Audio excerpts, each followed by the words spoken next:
All right, YouTube, update number 9. As you can tell, we got the hood, the front windshield in, the cowl panel. Cowl panel's a little bit low. I put it down as far as it could go, so when we put the hood on, my daughter's tiny, so she was helping me. I wouldn't have been able to do it without her.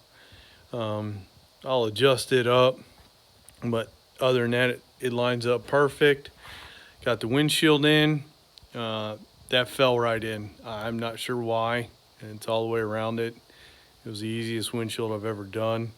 I don't have the center trim in it yet, but I'll do that when it probably warms up just a little bit, and I can open the doors. It's still cold where we're at. The issue I was having is with this door line.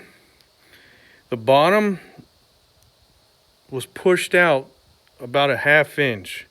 So as I was trying to adjust the fender, which I wanted to do all this before I got the hood on, or at least have it close.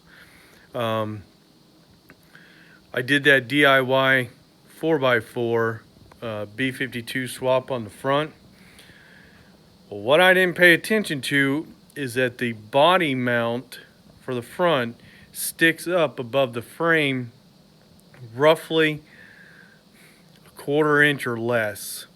It's pretty noticeable. You can't see now because I got it together and I didn't feel like tearing it back apart. But I had that gap on there, and it has a 2-inch body lift. Didn't want to do body lift, had to do body lift because of the transmission, so I have to suck it up and drive on. But I got on the phone with my brother, and I mean, we went through pictures and pictures of what I did and just tried to look back, and he found it. You know, and I give the credit to my brother. With that body mount sitting up so high, you could see some of, you just can't tell. I did have to cut the bumper to notch it because the way they go up, but I have the air dam for it. But anyway, back to that. The body lift, I had to cut it roughly 3/8 of an inch off to make up the difference of how far that body mount stuck above, or the body mount housing stuck above the frame versus a stock one that sits below it. So, you know, got that cut, got it all bolted on, and, you know, I got the bumper to mount right. And lucky for me, I was able to scratch it in 2 places. That turns me on. It's the little things like that. If you notice from this angle, the bumper sucked in on the passenger side. I just think it's the way that that bracket is. I'll have to space it out some, but I got all the brackets to work. I just did another 2-inch lift on it, on the actual bumper brackets, and drilled out new holes for them, and it seemed to fit perfect. Kind of the same concept my brother did on his. And then the driver's side's not even bolted on, or bolted all the way down. If you notice, I've got a little bit of a gap back there, which I'm going to pull it up, and that'll get that, and I'll get that cowl panel up. Pretty good progress, you know, for these couple days. I did get the running boards on. The front one is almost all the way completely mounted besides that front piece there. I don't want to mount it just yet because I have to put the front 3 bolts, tighten them up here, and just want to not have to drill any extra holes in the fender. They came out pretty good. I don't really care for how that aluminum trim piece fits inside the dually. I took it off, looked at it, didn't really like it. You kind of need that support, but it is what it is. Pretty good progress. Can't complain. I did get my shocks put on finally, so the truck doesn't just rock and roll. I will give you that much, you know, with this 52-inch leaf spring front, it definitely had a lot of body roll, so the shocks made a huge difference. That was a pain in the ass because for some reason the shock links aren't what I would hoped. And then when I did the back, you may be able to tell, it just barely don't hit, but I had to beat the shock mount back, which it was already bent beforehand. But in the rear sway bar, I don't think it's gonna work. I really am gonna try to figure out how to make it work.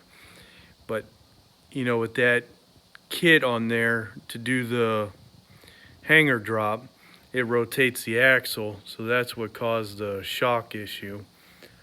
You know, it is what it is. You know, with that shock mount being bent already, you know, I'm not blaming nobody. It's just that's what you get when you're doing custom. Got the rear bumper on. It actually sits pretty good. All I did there was got it mocked up, had all the bumper brackets there, and then I tack welded it in place, and then I drilled all the holes back out, and it's more for decoration. It will work during the impact, I believe, but I do have a Reese hitch for it, so I'll be putting the Reese hitch on. I'm gonna have to tow with that anyway, just for the height that it's sitting. I mean, it's sitting pretty high, just on the stock factory size tire. The driver's side of this bumper is bent up, and so is it on my blue truck. I don't know why. And no, that tag's no good. It's not for this truck. It's one of Dooley's later. But I'm getting the tailgate cleared out, or the bed of the truck cleared out. Buddy of mine's doing the headliner for me. It's not the one sitting up there. I think someone's wanting that one. I should be able to get that soon. And if you notice, I finally got the bed and the cab just right. The driver's side was a little low. And on these crew cab trucks, they come with a 3" by 3" shim, square shim. So I kind of had to use it on that. I didn't have a choice. It was noticeable. A guy had come over and he says, "Oh man, the corner of the cab's a little low."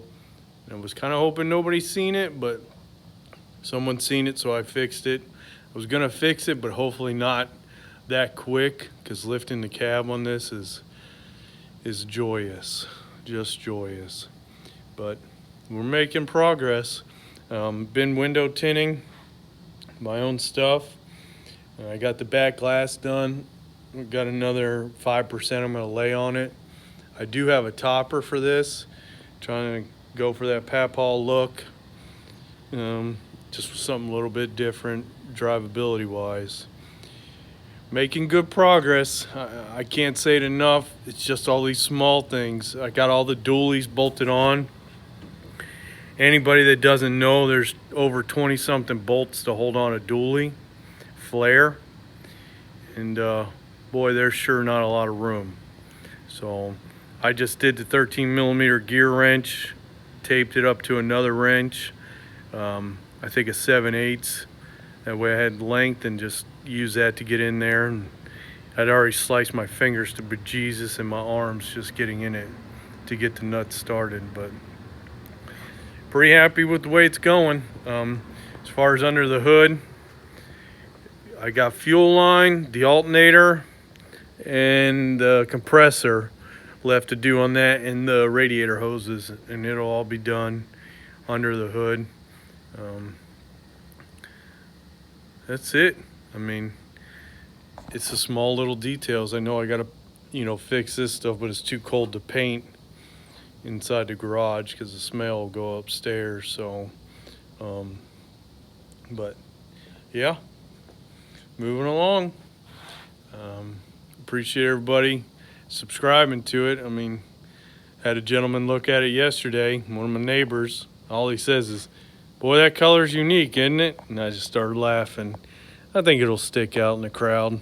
If it don't stick out, it'll be long enough to stick out. So, but I think it looks pretty good with the running boards. They are dirty. They've been sitting outside, but I already cleaned up one piece of them. They turned shiny.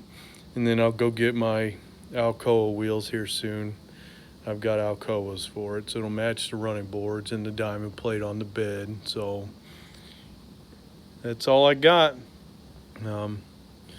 Any questions, feel free to ask, but it's definitely not quick at this point. I think I made a lot more progress with the big pieces, but we're getting there.